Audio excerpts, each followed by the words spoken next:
प्यारे विद्यार्थियों नमस्कार। स्वागत है आप सभी का आपके अपने YouTube चैनल आरपी स्टडी में। तो जो भी विद्यार्थी बीएसटीसी एग्जाम 2026 की तैयारी कर रहे हैं दोस्तों, बीएसटीसी एग्जाम 2026 की तैयारी करने वाले सभी विद्यार्थियों के लिए ये क्लास बड़ी इंपॉर्टेंट है दोस्तों, क्योंकि आज हम बीएसटीसी के लिए राजस्थान जीके के इंपॉर्टेंट क्वेश्चन देखेंगे कि जो बीएसटीसी का एग्जाम होगा उसके अंदर राजस्थान जीके से आपके किस टाइप से क्वेश्चन आते हैं और कौन कौन से प्रश्न दोस्तों आए वो बार बार पूछे जा रहे हैं। तो इस क्लास को आप ध्यान से पूरा जरूर देखें और लास्ट में अपना स्कोर कमेंट करें कि इस क्लास को देखने के बाद कितने क्वेश्चन आपके सही हुए, आपकी तैयारी कैसी है। ठीक है प्रिय विद्यार्थियों, ये राजस्थान जीके के वे क्वेश्चन है दोस्तों जो परीक्षा में सीधे पूछे जाते हैं। तो चलिए इस क्लास का शुभारंभ करते हैं। क्लास का पहला ही क्वेश्चन आपके सामने है, थार के रेगिस्तान में प्राचीन काल में कौन सी नदी बहती थी। यहाँ पर आपको बताना है दोस्तों कि थार के रेगिस्तान में प्राचीन काल में कौन सी नदी है वो बहती थी। द्रव्यवती नदी, सरस्वती नदी, बनास नदी या माही नदी दोस्तों। तो बिल्कुल यहाँ पर जो आपका उत्तर रहेगा वो रहेगा ऑप्शन नंबर बी। भूवैज्ञानिक और उपग्रहों के अध्ययन से पता चलता है कि दोस्तों सरस्वती नदी है वो दोस्तों यहाँ पर चलती थी। तो जो भी विद्यार्थी ऑप्शन बी कमेंट कर रहा है, बी ऑप्शन आपका राइट है। अगला सवाल दोस्तों आपके सामने, चेतावनी चौंगटिया किसने लिखे थे। बहुत इंपॉर्टेंट प्रश्न है, बहुत अच्छा क्वेश्चन है, फटाफट कमेंट करेंगे। चेतावनी चौंगटिया लिखे किसने दोस्तों, प्रताप सिंह बारट ने, जोरावर सिंह बारट ने, राव गोपाल सिंह ने या केसरी सिंह बारट ने। सभी साथी कमेंट करेंगे और साथ में ये भी बताओ कि ये किसके लिए लिखे थे। चेतावनी चौंगटिया किसने दोस्तों लिखे, किसके लिए लिखे थे। तो यहाँ पर आपका उत्तर दोस्तों आ चुका है कि चेतावनी चौंगटिया है वो 1903 में ठाकुर केसरी सिंह बारट द्वारा डिंगल भाषा में लिखा गया। ठीक है, 1903 में केसरी सिंह ने दोस्तों इसको डिंगल भाषा में लिखा था। कितने दोहे दोस्तों थे इसके अंदर, 13 दोहे थे। ठीक है, तो जो भी विद्यार्थी ऑप्शन नंबर डी कमेंट कर रहा है, डी ऑप्शन आपका राइट है। फतेह सिंह दोस्तों है ना, वो यहाँ पर दिल्ली के दरबार में शामिल होने जा रहे थे, तो उनको इन्होंने फतेह सिंह को लिख के भेजा था। फिर वो जैसे इन सोरठों को पढ़ते हैं, दोहों को पढ़ते हैं, तो उनको मन हो जाता है कि अब मैं इस दिल्ली के दरबार में नहीं जाऊंगा। ठीक है, तो डी ऑप्शन आप सबका सही है। अगला सवाल दोस्तों आपके सामने, राजस्थान निर्माण की प्रक्रिया में गठित मत्स्य संघ में कौन कौन शामिल था। फटाफट कमेंट करेंगे दोस्तों। जब राजस्थान का एकीकरण हो रहा था, तो एकीकरण है वो 7 चरणों में हुआ है। ठीक है ना, राजस्थान का एकीकरण 7 चरणों में दोस्तों हुआ है। वहीं बात करें एकीकरण का पहला चरण कौन सा है, बिल्कुल तो एकीकरण का पहला चरण है वो है मत्स्य संघ। तो यहाँ पर आपको बताना है कि मत्स्य संघ में कौन शामिल था इनमें से। तो बिल्कुल आपका उत्तर यहाँ पर क्या रहेगा, देखो अलवर, भरतपुर, धौलपुर और करौली इसमें शामिल थी। तो देखो यहाँ पर धौलपुर ऑप्शन पड़ा है ना, जो भी यहाँ पर धौलपुर कमेंट कर रहा है, धौलपुर ऑप्शन आपका राइट है। अगला सवाल दोस्तों आपके सामने, मत्स्य जनपद की राजधानी थी। मत्स्य की राजधानी कौन सी दोस्तों थी, चंपा, विराटनगर, कुशीनारा या गोकुलपुरा। कमेंट करें सभी विद्यार्थी, मत्स्य जनपद की राजधानी निम्नलिखित में से कौन सी थी। तो मत्स्य की दोस्तों राजधानी थी वो थी विराटनगर। ठीक है ना, मत्स्य जनपद दोस्तों है ये एक प्राचीन भारतीय राज्य था जो वर्तमान में अलवर, भरतपुर, जयपुर जिलों का क्षेत्र है यहाँ पर स्थित था और इसकी राजधानी दोस्तों है विराटनगर। इसे आधुनिक काल में बैराट भी कहा जाता है। तो जो भी विद्यार्थी ऑप्शन बी कमेंट कर रहा है, बी ऑप्शन आपका राइट है। चलिए साथियों आगे बढ़ते हैं। अगला सवाल दोस्तों आपके सामने, साइबेरियन सारस किस ऋतु में घना पक्षी राष्ट्रीय उद्यान में आते हैं। कमेंट करेंगे साथियों। जो साइबेरियन सारस है वो किस ऋतु में घना पक्षी, देखो घना पक्षी विहार है वो कहाँ पर है, ये भरतपुर में है दोस्तों। ठीक है ना, केवलादेव घना पक्षी विहार भरतपुर में है। इसे पक्षियों का स्वर्ग भी कहा जाता है। तभी दोस्तों यहाँ पर आपको बताना है कि साइबेरियन सारस किस ऋतु में घना पक्षी विहार के अंतर्गत आते हैं। ग्रीष्म ऋतु, शीत ऋतु, वर्षा ऋतु या सभी ऋतु में दोस्तों। तो देखिए साइबेरियन सारस दोस्तों ये क्या है, एक प्रवासी पक्षी है, तो जो कि साइबेरिया के ठंडे मौसम में दोस्तों बचने के लिए यहाँ पर प्रवास करते हैं। तो यहाँ पर भी आते हैं, तब कब आते हैं दोस्तों, बिल्कुल ये दोस्तों सर्दियों के महीने में आमतौर पर नवंबर से मार्च तक। तो जो भी विद्यार्थी ऑप्शन नंबर बी को सही कर रहा है यहाँ पर, बी ऑप्शन आपका राइट है। अगला सवाल दोस्तों, एकलिंग महामात्य किस भाषा में लिखा गया। कमेंट करेंगे। पहली बात तो आपको ये भी पता होना चाहिए कि एकलिंग महामात्य लिखा किसने था। फिर बताओ कि एकलिंग महामात्य किस भाषा के अंतर्गत लिखा गया। बहुत ही अच्छा क्वेश्चन दोस्तों है। तो बिल्कुल एकलिंग महामात्य दोस्तों है ये क्या है दोस्तों, एक ऐतिहासिक ग्रंथ है जो कि कौन सी भाषा में, संस्कृत भाषा में लिखा गया। ठीक है, जो भी विद्यार्थी संस्कृत कमेंट कर रहा है यहाँ पर, संस्कृत ऑप्शन आपका सही है। अगला, बीजा व माला राजस्थान की किस जनजाति की शाखाएं हैं। कमेंट करेंगे साथियों। बीजावर माला है वो राजस्थान की किस जनजाति की शाखाएं हैं? सांची की, डामोर की, सहरिया की या कंजर की?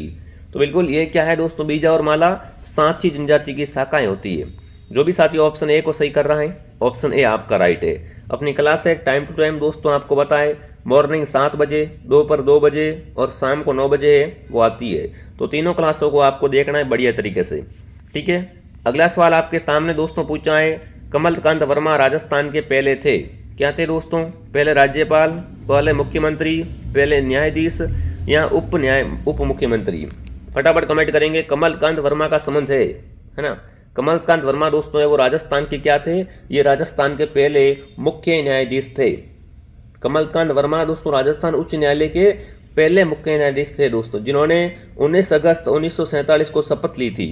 तो जो भी विद्यार्थी ऑप्शन नंबर सी को कमेंट कर रहा है, सी ऑप्शन आपका राइट है। अगर आपसे पूछे राजस्थान के पहले मुख्यमंत्री कौन थे, तो हीरालाल शास्त्री, और राजस्थान के पहले राज्यपाल तो वो थे गुरुमुख निहाल सिंह, ठीक है। ऑप्शन सी आपका सही है यहाँ पर। अगला सवाल, राजस्थान सरकार ने मुख्य सचिव की नियुक्ति, है ना, राज्य सरकार के मुख्य सचिव की नियुक्ति कौन करता है? राज्यपाल करता है, मुख्यमंत्री करता है, विधानसभा अध्यक्ष करता है या राष्ट्रपति करता है?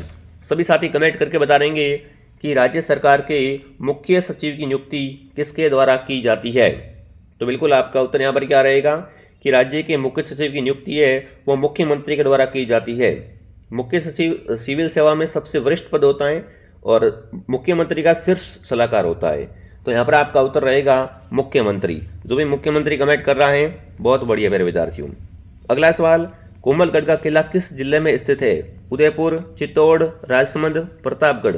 देखिए कोमलगढ़ दुर्ग में महाराणा प्रताप का जन्म हुआ था और कोमलगढ़ दुर्ग का अगर शिल्पी अगर आपसे पूछे साथियों तो इसका शिल्पी दोस्तों है वो मंडन है। कोमलगढ़ दुर्ग का शिल्पी मंडन, इसका निर्माण कुंभा ने करवाया था। कहाँ पर करवाया था दोस्तों? राजसमंद में। जो भी राजसमंद बता रहा है यहाँ पर राजसमंद ऑप्शन आपका राइट है दोस्तों। अगला सवाल, किस जिले में कालीबंगा सभ्यता के अवशेष प्राप्त हुए हैं?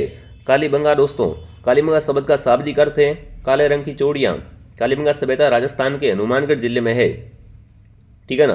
कालीबंगा सभ्यता राजस्थान के हनुमानगढ़ जिले में घग्गर नदी के किनारे है। तो जो भी विद्यार्थी ऑप्शन नंबर बी को सही कर रहा है यहाँ पर, बी ऑप्शन बिल्कुल आप सबका सही है। अगला सवाल दोस्तों आपके सामने क्या पूछा देखते हैं। देखिए आगे बढ़ने से पहले जो विद्यार्थी BSTC की तैयारी कर रहे हैं दोस्तों, BSTC का संपूर्ण कोर्स आपको RP स्टडी ऐप के अंदर मिलने वाला है, एकदम नए सिलेबस के अनुसार बहुत ही कम प्राइस में। तो प्ले स्टोर से RP स्टडी ऐप को डाउनलोड करें, इसके अंदर आपको BSTC का कंप्लीट कोर्स मिल जाएगा। इससे बाहर कुछ नहीं। अगर आपने इतना पढ़ लिया तो आपका BSTC में 101% आराम से नंबर आ जाएगा।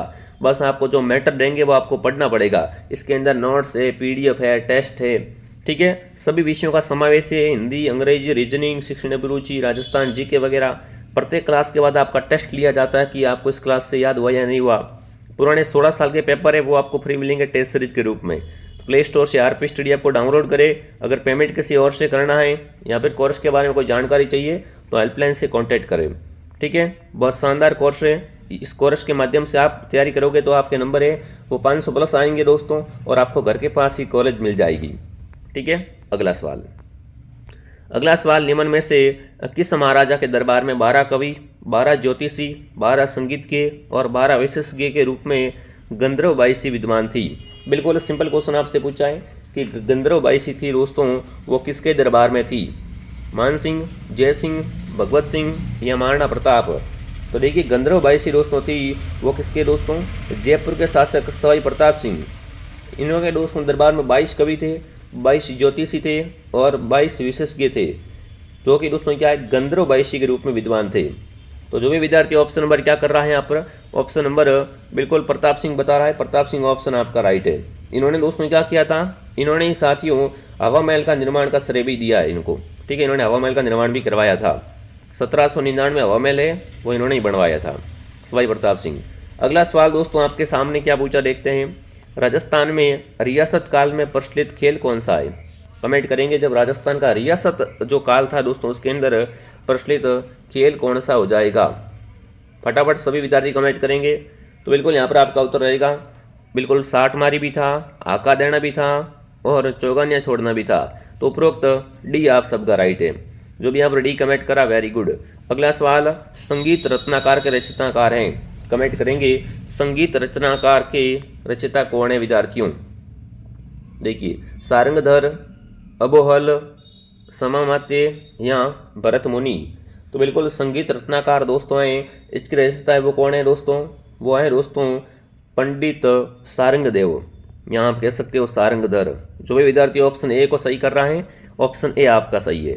अगला सवाल दोस्तों आपके सामने क्या पूछा है, महाराजा श्री उमेद मिल्स किस वर्ष स्थापित हुई थी। बहुत अच्छा क्वेश्चन आपसे पूछा है दोस्तों। बाकी जिसने भी क्लास को लाइक एंड सब्सक्राइब नहीं किया है, क्लास को लाइक एंड सब्सक्राइब जरूर करें ताकि आपको ऐसी ऐसी क्लासें वो टाइम टू टाइम मिलती रहे। ठीक है, बहुत बढ़िया दोस्तों।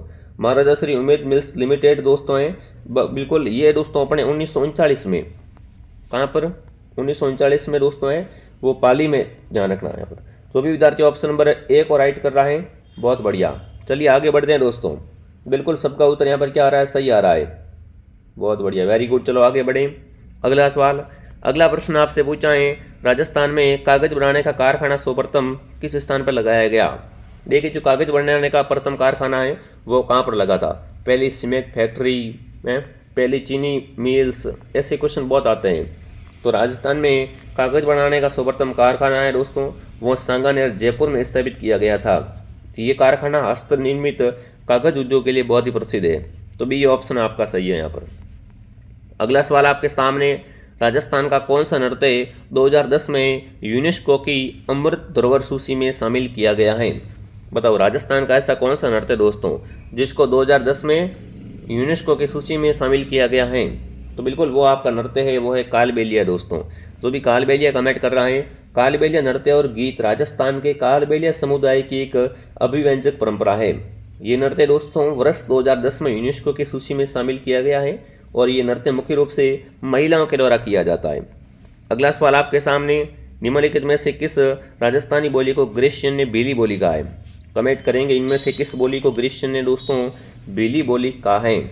हाड़ौती, ढूंढाड़ी, वागड़ी या मालवी। तो बिल्कुल ग्रीशियन ने बेली बोली कहा है दोस्तों, वो वागड़ी को कहा है। किसे कहा है दोस्तों, वागड़ी को कहा है। और वागड़ी मुख्य रूप से कहाँ पर बोलते हैं दोस्तों, डूंगरपुर, बांसवाड़ा। ठीक है, राजस्थान में डूंगरपुर बांसवाड़ा बोली जाती है। बट अगर आपसे पूरे भारत की बात करें तो जैसे राजस्थान, गुजरात, महाराष्ट्र, मध्य प्रदेश। ठीक है, तो बिल्कुल जो भी विद्यार्थी ऑप्शन नंबर सी को राइट कर रहा है, सी सही है। अगला सवाल दोस्तों आपके सामने, संत मीराबाई के पति का नाम बताइए भैया। फटाफट कमेंट करेंगे। मीरा जन्मी मेड़ते पर परणाई चित्तौड़। तो आपको वही बताना है कि मीरा का विवाह किसके साथ हुआ था। तो मीराबाई का विवाह दोस्तों है वो भोजराज के साथ हुआ था, और भोजराज थे वो चित्तौड़ के राजकुमार थे। ठीक है, जो भी विद्यार्थी ऑप्शन ए को सही कर रहा है, ए सही है। अगला सवाल आपके सामने दोस्तों, भेड़ की कौन सी प्रजाति भारतीय मेरिनो के नाम से जानी जाती है। निम्न में से किस भेड़ को साथियों भारतीय मेरिनो कहते हैं। तो चोकला जो भेड़ होती है ना, चोकला भेड़ के नस्ल को भारतीय मेरिनो भी कहा जाता है। ठीक है, नाथरा का पाड़ में किस धात्विक खनिज के भंडार है। नाथरा की पाड़ से दोस्तों क्या निकलता है, सीसा, टंगस्टन, लोहा, तांबा। सभी साथी कमेंट करके बता देंगे नाथरा की पहाड़ में कौन सा यहाँ पर दोस्तों धात्विक खनिज है, उनके भंडार देखने को मिले हैं। तो बिल्कुल आप सबका उत्तर आ चुका है कि नाथरा की पहाड़ के अंदर लौह अयस्क क्या निकलता है साथियों, लौह अयस्क है, इसके भंडार प्रचुर मात्रा में प्राप्त हुए। तो सी ऑप्शन आप सबका सही है। अगला सवाल, राज्य के महाधिवक्ता की नियुक्ति कौन करता है। कमेंट करेंगे राज्य में जो महाधिवक्ता होता है उसकी नियुक्ति कौन करता है, राज्यपाल, मुख्यमंत्री, राष्ट्रपति या प्रधानमंत्री। तो महाधिवक्ता की नियुक्ति है दोस्तों वो राज्यपाल करता है दोस्तों। कौन करता है, राज्यपाल। अगला सवाल आपके सामने, अगला सवाल है ग्रासीय जनजाति के पंचायत के मुखिया को क्या कहते हैं। ग्रासियों में जो मुखिया होता है दोस्तों उससे क्या कहा जाता है, सैलोत, कोतवाल, अकीमा या प्रधान। तो ग्रासीय जाति का दोस्तों प्रधान होता है उसे क्या कहते हैं, पालवी या सैलोत कहा जाता है। ग्रासीय जनजाति के मुखिया को पटेल या सैलोत कहा जाता है दोस्तों। पालवी शब्द है वो भी इसी संदर्भ में इस्तेमाल होता है। ठीक है, आगे बढ़ते हैं। अगला सवाल आपसे, सुरलिया एक आभूषण है जिसे पहना जाता है। सुरलिया आभूषण दोस्तों है वो कहाँ पहनते हैं ये आपको बताना है। फटाफट तरीके से सभी साथी कमेंट कर बता देंगे। तो सुरलिया एक राजस्थान का पारंपरिक आभूषण है जिसे विशेष रूप से कान में पहना जाता है दोस्तों। राजस्थान में महिलाओं द्वारा पहने जाने वाले कान के आभूषण जैसे अंगूठिया, झुमका, पीपल पन्ना। ठीक है, तो जो भी विद्यार्थी ऑप्शन बी को राइट कर रहा है बी ऑप्शन आपका सही है। अगला सवाल, राजस्थान का कौन सा जिला कानन मेले के लिए प्रसिद्ध है?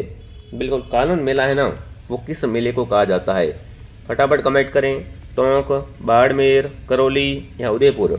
तो बिल्कुल राजस्थान का कानन मेला भरता है, वो भरता है अपने बाड़मेर में। बाड़मेर ऑप्शन आपका क्या रहेगा साथियों? एकदम राइट रहेगा। सबका उत्तर क्या रहा है? सही आ रहा है ना? बहुत बढ़िया साथियों। चलिए, बिल्कुल कानन मेला राजस्थान के बालोतरा जिले में, और पहले बालोतरा बाड़मेर में था। ठीक है, इसी तरीके से अगला सवाल आपके सामने, कटारगढ़ राजस्थान के किस किले का निवास क्षेत्र था? कटारगढ़ दोस्तों है ना, ये किस दुर्ग का हिस्सा है वो आपको बताना है। कुंभलगढ़ का, रणथंभौर का, तारागढ़ का या अचलगढ़ का? तो बिल्कुल कटारगढ़, जिसे दोस्तों मेवाड़ की आंख भी कहा जाता है। कटारगढ़ को क्या कहते हैं? मेवाड़ की आंख कहते हैं। ये कुंभलगढ़ किले का एक आंतरिक हिस्सा है। ये किला राजसमंद जिले में स्थित है दोस्तों। इसका निर्माण 15वीं शताब्दी में राणा कुंभा के द्वारा करवाया गया था। तो ऑप्शन ए आपका सही है। अगला सवाल दोस्तों आपके सामने क्या पूछा, देखते हैं। रणकपुर का प्रसिद्ध जैन मंदिर किस जिले में है? बताओ भैया, रणकपुर का प्रसिद्ध जैन मंदिर जिसके अंदर कितने खंभे हैं दोस्तों? फटाफट कमेंट करके बता देंगे। रणकपुर के जैन मंदिर में दोस्तों खंभे हैं 1444 खंभों वाला मंदिर। अगर आपसे पूछे तो बिल्कुल ध्यान रखना विद्यार्थियों। ठीक है, और ये कहाँ पर है दोस्तों? ये है पाली में। ठीक है ना, रणकपुर का जैन मंदिर है वो पाली में स्थित है। अगला सवाल, कटारगढ़ राजस्थान के किस किले का निवास क्षेत्र है? तो ये क्वेश्चन हो गया है कुंभलगढ़ का। अगला सवाल, केंद्रीय मरुक्षेत्र अनुसंधान संस्थान कहाँ पर है? केंद्रीय मरुक्षेत्र अनुसंधान संस्थान है वो आपको बताना है कहाँ पर है। अजमेर, बाड़मेर, बीकानेर, जोधपुर? तो बिल्कुल ये जो काजरी के बारे में हो, किसकी बात हो रही है दोस्तों? केंद्रीय मरुक्षेत्र अनुसंधान मतलब दोस्तों यहाँ पर क्या आएगा? बिल्कुल central arid zone research institute है, मतलब काजरी, जो कि कहाँ पर है दोस्तों? काजरी व आफरी दोनों ही जोधपुर में ही है।